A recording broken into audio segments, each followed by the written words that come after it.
ఒక ఆఫీసర్ లంచం తీసుకుంటూ రెడ్ హ్యాండెడ్గా దొరికాడు. చేతికి రంగు అంటింది, డబ్బు కూడా దొరికింది. ఇక కేస్ క్లోజ్, శిక్ష పడినట్టే. అంతేకదా? మనమంతా అనుకునేదే అదే. కానీ ఒక కేసులో హైకోర్టు చెప్పిన తీర్పు విని అందరూ షాకయ్యారు. అసలు కథ వేరే ఉంది అంది.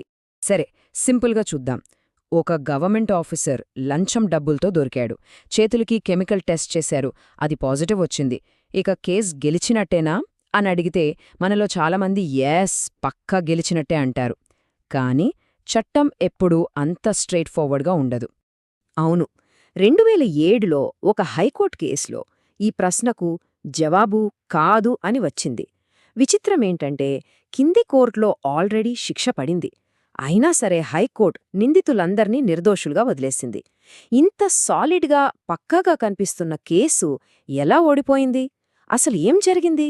పదండి, ఈ మిస్టరీ ఏంటో చూద్దాం. సరే, ఈ కేసనే పజిల్ను మనం స్టెప్ బై స్టెప్ సాల్వ్ చేద్దాం. ముందు ప్రాసిక్యూషన్ వైపు వాళ్లు చెప్పిన కథ విందాం. వాళ్ల ప్రకారం ఇదొక పర్ఫెక్ట్ కేస్. ఓకే, ఈ కథలో ముగ్గురు ముఖ్యమైన వ్యక్తులున్నారు. ఒకరు కంప్లైంట్ ఇచ్చిన వ్యక్తి. కోర్టు భాషలో ఇతన్ని ప్రాసిక్యూషన్ విట్నెస్ 1, అంటే సింపుల్గా PW1 అంటారు. ఇక రెండో వ్యక్తి, మొదటి నిందితుడు A1. అతను ఒక మండల సర్వేయర్, పేరు M. ఆదినారాయణ. మూడో వ్యక్తి, రెండో నిందితుడు A2. ఇతను ఒక petition writer, K. Subrahmanyam. Prosecution కథనం ప్రకారం PW1 తన ఇంటి స్థలానికి సర్వే చేయమని అప్లై చేసుకున్నాడు. అయితే ఆ పని అవ్వాలంటే 1000 రూపాయలు లంచం ఇవ్వాలని సర్వేయర్ అంటే A1 డిమాండ్ చేశాడు. ఒక్కసారి కాదు, జనవరి 15న ఒకసారి, జాన్వరి 25న ఇంకొకసారి, మళ్లీ ఫిబ్రవరి 5న ఇలా పదే పదే అడుగుతూనే ఉన్నాడు. ఇక విసిగిపోయిన PW1 లంచమివ్వడం ఇష్టం లేక నేరుగా ACB ఆఫీస్కి వెళ్లి కంప్లైంట్ ఇచ్చాడు. ఆ తర్వాత సీన్ అచ్చం మనం సినిమాల్లో చూసే ట్రాప్ సీన్ లాంటిదే. ఫిబ్రవరి 6వ తేదీన ACB ఆఫీసర్లు ఫినాఫ్థలిన్ పౌడర్ పూసిన 1000 రూపాయల నోట్లను PW1 చేతికిచ్చి పంపించారు. సర్వేయర్ A1 చెప్పినట్టే PW1 ఆఫీసు బయట ఉన్న పిటిషన్ రైటర్ A2కి ఆ డబ్బులిచ్చాడు. సరిగ్గా అదే టైంకి అధికారికలు ఎంట్రీ ఇచ్చి A2ని రెడ్ హ్యాండెడ్గా పట్టుకున్నారు. ఆ తర్వాత ప్రూఫ్ కోసం A2 చేతులను ఒక కెమికల్ లిక్విడ్లో పెట్టగానే ఆ నీళ్లు పింక్ కలర్లోకి మారిపోయాయి. అంటే అతను ఆ నోట్లను పట్టుకున్నాడని సైంటిఫిక్గా ప్రూవ్ అయింది. చూడ్డానికి అన్ని పక్కాగా ఉన్నాయి. ఇదొక పర్ఫెక్ట్ కేస్ అనిపించింది. మరి ఇంత పక్కాగా అన్ని ఆధారాలతో ఉన్న కేసు హైకోర్టులో ఎందుకు నిలబడలేదు? డిఫెన్స్ లాయర్లు ఈ కథలో ఏ లూప్హోల్స్ని పట్టుకున్నారు? ఇక్కడే అసలు ట్విస్ట్ మొదలైంది. డిఫెన్స్ వాళ్ల స్ట్రాటజీ చాలా తెలివైనది, ఇంకా సింపుల్. వాళ్లు ACB ట్రాప్ గురించి మాట్లాడలేదు, చేతులకు రంగు అంటింది కదా అని వాదించలేదు. అవన్నీ నిజమే అని ఒప్పుకున్నారు.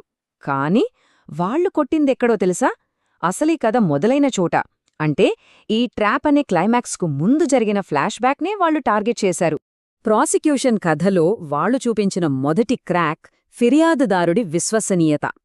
ఈ మొత్తం కేస్కి ఆధారం కేవలం PW1 అనే ఒక్క వ్యక్తి మాట మాత్రమే. ప్రాసిక్యూషన్ అతన్ని ఒక అమాయక బాధితుడుగా ప్రొజెక్ట్ చేస్తే, డిఫెన్స్ అతని మరో కోణాన్ని కోర్టు ముందు పెట్టింది. అదేంటంటే PW1 మీద అప్పటికే 5 క్రిమినల్ కేసులున్నాయి. అంతకన్నా ముఖ్యంగా గతంలో PW1 ఇల్లీగల్గా కిరోసిన్ అమ్ముతుంటే ఇదే సర్వేయర్ A1 పట్టుకుని కేసు పెట్టాడు. సో ఆ ఆఫీసర్పై పగ తీర్చుకోవడానికి PWకి ఒక బలమైన కారణం, అంటే మోటివ్ ఉందని డిఫెన్స్ వాదించింది. ఇక రెండో దెబ్బ టైమ్ లైన్. ప్రాసిక్యూషన్ కథలో డేట్స్ అస్సలు కుదరలేదు. ఫస్ట్ వాళ్లు చెప్పిన ప్రకారం మొదటిసారి లంచం అడిగింది జనవరి 15న. కాని ఆ రోజు సంక్రాంతి పండుగ, ప్రభుత్వ సెలవు. సరే, రెండోసారి ఎప్పుడడిగాడు? పోలీసులేమో జనవరి 25 అన్నారు, PW1 ఏమో మేజిస్ట్రేట్ ముందు జనవరి 20 అని చెప్పాడు. ఒకే సంఘటనకు 2 వేర్వేరు డేట్లు. వీటన్నింటికంటే పెద్ద బ్లో ఏంటంటే గవర్నమెంట్ రికార్డుల ప్రకారం జనవరి 25న సర్వేయర్ A1 అసలు ఆఫీస్లోనే లేడు, వేరే ఊర్లో ఫీల్డ్ డ్యూటీలో ఉన్నాడు. ఇక మూడో వీక్నెస్ మనీ ట్రేల్. లంచం డబ్బులు సర్వేయర్ A1 దగ్గర దొరకలేదు. ఎక్కడ దొరికాయి? బయట ఉన్న పిటిషన్ రైటర్ A2 దగ్గర. దీనివల్ల A1కి ఆ డబ్బుకి మధ్య ఉన్న డైరెక్ట్ లింక్ కట్ అయిపోయింది. ఇక A2 ఏం చెప్పాడంటే, PW1 వచ్చి నాకు అప్పులున్నాయి, ఎవరో వస్తున్నారు, కాసేపు ఈ డబ్బులు నీ దగ్గర ఉంచు అని అడిగాడని, అందుకే తీసుకున్నానని చెప్పా. ఓకే, ఇప్పుడు డిఫెన్స్ వాదనలు విన్నాం కదా, మరి ఈ వాదనలన్నింటినీ పరిశీలించిన తర్వాత హైకోర్టు ఈ కేసును ఎలా విశ్లేషించింది? వాళ్ళ జడ్జ్మెంట్ వెనక ఉన్న లాజిక్ ఏంటి? హైకోర్టు మొత్తం జడ్జ్మెంట్లో ఒకే ఒక్క పాయింట్ మీద ఫోకస్ చేసింది, అదే జెనెసిస్ ఆఫ్ ద కేస్. అంటే కేసు యొక్క పుట్టుక, దాని మూలం. సింపుల్గా చెప్పాలంటే కథ ఎక్కడ మొదలైంది అని. ఒక అవినీతి కేసులో ఆ కథ ఎక్కడ మొదలవుతుంది? లంచం డిమాండ్ చేసినప్పుడు. ఇప్పుడు చూడండి, హైకోర్టు లాజిక్ ఎంత సింపుల్గా ఉందో. ఒక కేస్కి ఫౌండేషన్ చాలా ముఖ్యం.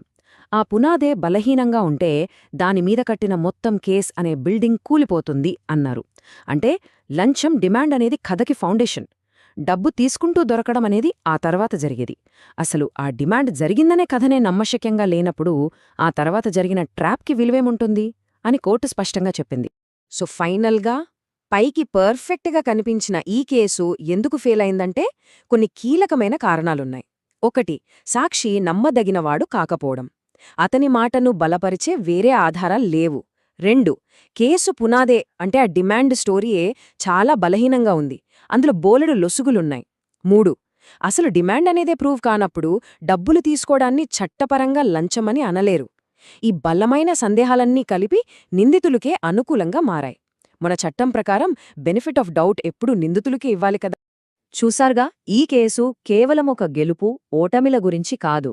ఇది మన న్యాయ వ్యవస్థలోని కొన్ని ప్రాథమిక సూత్రాలను, సవాళ్లను మన కళ్ల ముందు ఉంచుతుంది. ఈ తీర్పు క్రిమినల్ చట్టంలోని ఒక అత్యంత ముఖ్యమైన సూత్రాన్ని మనకు గుర్తుచేస్తోంది.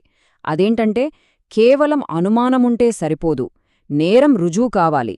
అది కూడా ఎలా రుజువు కావాలంటే సహేతుకమైన సందేహానికి ఆస్కారం లేకుండా. ఇంగ్లీష్లో ప్రూఫ్ బియాండ్ రీజనబుల్ డౌట్ అంటారు కదా, అది. ఈ కేసులో ప్రాసిక్యూషన్ ఆ స్థాయిలో నిరూపించలేకపోయింది. అయితే ఇదంతా విన్న తర్వాత మన మనసులో ఒక ప్రశ్న మిగిలిపోతోంది. ఒకవేళ నిజంగానే ఆ ఆఫీసర్ లంచం అడిగి ఉంటే, నిజమైన బాధితుడు కేవలం తన గతం సరిగా లేదన్న ఒక్క కారణంతో అతని మాటను ఎవ్వరూ నమ్మకపోతే అప్పుడతని పరిస్థితేంటి? న్యాయమెలా జరుగుతుంది? ఇది మన న్యాయ వ్యవస్థ ముందున్న ఒక పెద్ద సవాల్. ఆలోచించాల్సిన విషయం కదా.